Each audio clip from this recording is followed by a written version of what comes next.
கோயிலுக்கு பண்ற தர்மம் கூட இல்ல சாமிக்கு பண்றது 10 ஏழைகளுக்கு பண்ணுங்க, முடியாதவங்களுக்கு பண்ணுங்க, கண்ணு தெரியாதவங்களுக்கு பண்ணுங்க, நடக்க முடியாதவங்களுக்கு பண்ணுங்க. இப்படித்தான் நான் சொல்லிக்கிட்டு இருப்பேன். அதனால என்னை யாருமே எங்க வீட்லயே ஜாஸ்தி கோயிலுக்கெல்லாம் அனுப்ப மாட்டாங்க. எல்லா தெய்வமும் ஒண்ணுதான் அப்படிமே. நான் எனக்கு ஜாதியும் கிடையாது, மதமும் கிடையாது. நான் எல்லாத்தையும் வெறுக்கிறவன். எனக்கு ஒண்ணுதான். என்ன பொறுத்த மட்டும் நம்ம என்ன தமிழ்நாடு கேட்க போறோமா, இல்ல ஆந்திராவை கேட்க போறோமா, இந்தியாவை கூடன்னு கேட்க போறோமா? ஆண்டவன் இல்லையே.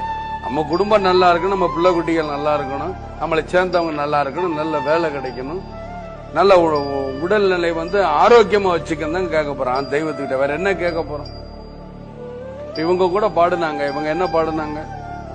சொத்து கேட்டு பாடுனாங்களா? கிடையாது. நல்லபடியா வச்சு, அதுதான் இந்த வயசுல அவங்க கேட்கலாமே, எனக்கு சொத்து கொடுங்க, அது கொடுங்க. அதான் இதெல்லாம் ஒண்ணும் இல்லையே.